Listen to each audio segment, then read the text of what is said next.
Deputy Leader Angela Rayner.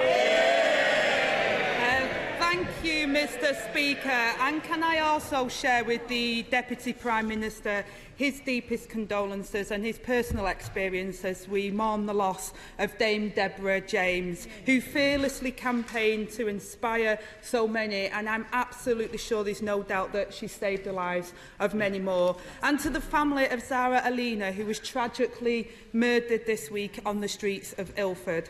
Well, Mr Speaker, I also want to congratulate the two honourable members, the new members, who won in the by-elections this week, including my honourable friend, the member for Wakefield.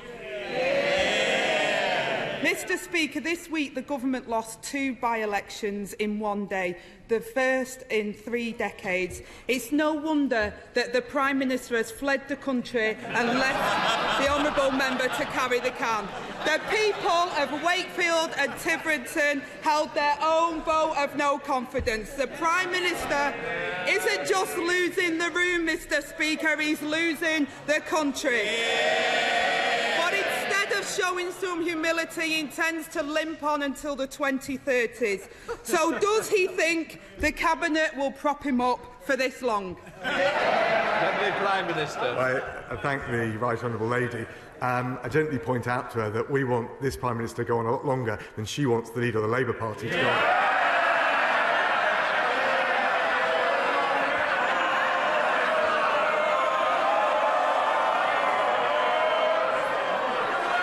Mr Speaker, we've got a working majority of 75. We're focusing on delivering for the British people. Record low unemployment wouldn't have happened if we'd listened to the Labour Party. More policing, tougher sentencing in force this week. Police, Courts, Crime and Sentencing Act. She voted against both, so did the Labour Party.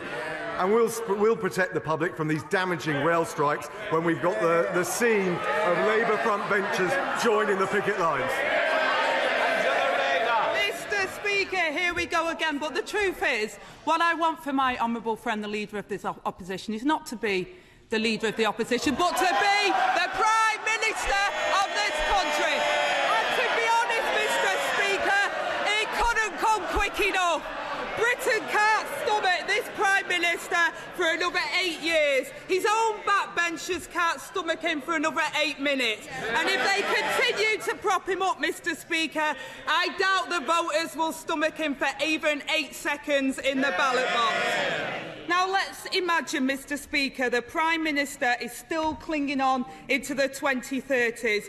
Under this tax-high, low-growth Tory government, at this rate, by 2030, the British public will have endured 55 tax rises. So how many more tax rises will this government inflict on working families before he says enough is enough? Deputy Prime Minister. Mr Speaker, I think she was right first time.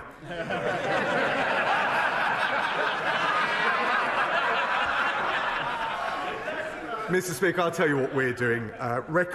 Near record levels of youth unemployment, 3.8% unemployment. We're cutting taxes next month on national insurance, £330 million. We're delivering for families through the difficult times of the cost of living. What about the Labour Party? We heard yesterday what their plan is. Their plan is no plan. The leader of the Labour Party said he's wiping the slate clean. He's starting from scratch. He's only been in the job 2 years. Sir Tony Blair, who's actually got some experience of winning elections, says there's a gaping hole in Labour's policy offer, and all the while there's a smile creeping over her face. All the while she's revelling in it. We're getting on with serving the people of this country. She's just playing political games. Angela Rayner. Well, Mr Speaker, I'd revel in the opportunity for the people of this country to have more than just by-elections to see what they think of this government opposite. Call a general election and see where the people are, Mr Speaker. And this is a man who once said high levels of government taxation was hurting UK competitiveness. Now he's backing the Prime Minister who wants to put taxes up 15 times. At this rate, Mr Speaker, working people will be paying £500 billion more in tax by 2030. How high does he think the burden on working people should get before he says enough is enough? Deputy Prime Minister. We're the ones helping working people with a tax cut of £330, with the support for those on the lowest incomes, with the £650 support for 8 million on the lowest incomes, and with, frankly, the record level of investment coming into this country, from the £1 billion by Moderna for vaccines to the highest level tech investment in Europe, according to Atomico. We are the ones with a plan for low unemployment, a high wage, a high skill economy. At Labour, it's back to year zero.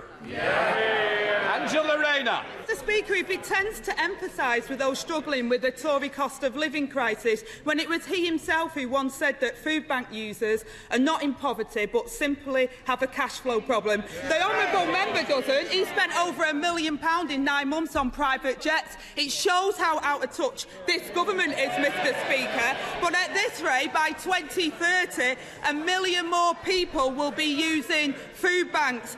How many more working people will be pushed into poverty by his Prime Minister before he says enough is enough? I tell you, if the Labour Party, if the Right Honourable Lady wants to help working people, they should be clear in standing up against these militant, reckless strikes by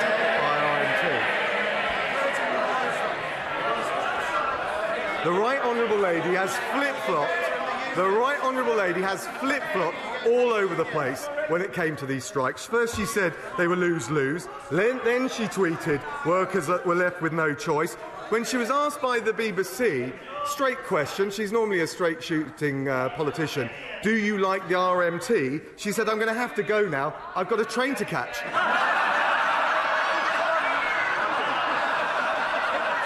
She talks about working people. She talks about working people. Where was the Right Honourable Lady when the comrades were on the picket line last Thursday? Where was she when the Labour front bench were joining them rather than standing up for the public? She was at the Glyndebourne Music Festival, sipping champagne, listening to opera. Champagne socialism is back in the Labour Party. Mr Speaker, that says a lot about the party opposite. I'll tell them a few things about militancy. It's this government that are acting in a militant way. And while they should have been at the negotiating table, they were at the banqueting table getting hundreds of thousands squeezed out of their donors instead of dealing with the crisis. And he talks about trains. No one can get trains because of his failed transport minister, Mr Speaker. And I tell you, he has a stronger stomach than his... I think we'll just have a little quiet. I want to hear the question, and you'll also want to hear the answer. Angela Rayner. Well, Mr Speaker, I think it's rather ironic that you have to intervene because of the baying mob here when they've got people through their noisy protest laws being stopped after protesting out on the street. The thing is, Mr Speaker, they don't like it when the public say what they think of them. But I tell you, the honourable gentleman opposite has a stronger stomach than his colleagues behind him. Honestly, I want to hear the question, I want to hear the answer. And I hate to say it, so do your constituents. Think about them for once instead of yourselves. Angela Rayner. Thank you, Mr Speaker. And when they were asked about the absent Prime Minister's plans to stick around until 2030, one honourable member opposite said he'd lost the plot. Another one said anyone with half a brain would realise how dire things are. And a former Conservative leader said that the country would be better off under new leadership. And now the Prime Minister is at war with his own Defence Secretary after confirming he will break his manifesto pledge and increasing defence spending. Under this government, Britain is set to have less troops, less planes and less ships. The only thing the Prime Minister's interested in is defending his own job. Just how many more troops have to lose their jobs before he finally says enough is enough? Deputy Prime Minister. Thank you, Mr. Speaker. In fact, there's a £24 billion increase for armed forces. Spending on the armed forces is rising to 2.3% of GDP, again making us the largest military spender in Europe. And frankly, we'll take no lessons from the Right Honourable Lady when it comes to security of this country. First thing she did when she became an MP, 2016, voted against Trident, leaving us exposed. And she was campaigning for the Right Honourable Member for Islington North to be Prime Minister, someone who would take us out of NATO. Rayner. Mr. Speaker, talking about NATO, where was the Honourable Member when the situation in Afghanistan on a sun lounger? That's where the Honourable Member was.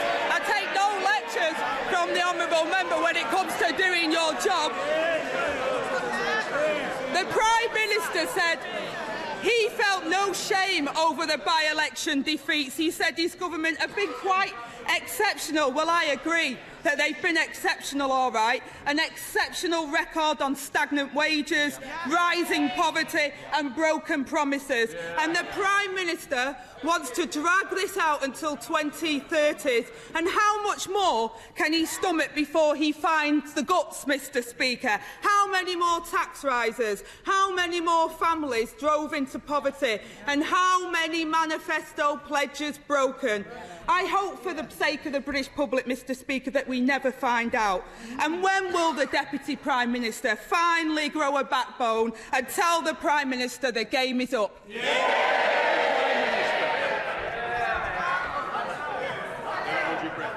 Mr. Speaker, I can't help thinking that Right Honourable Lady is auditioning for the leadership contest on that side, not really referring to anything on this side.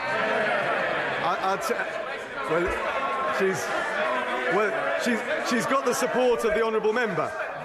Look, I'll tell you what we're doing. We're putting in place the policies to grow our economy, to help...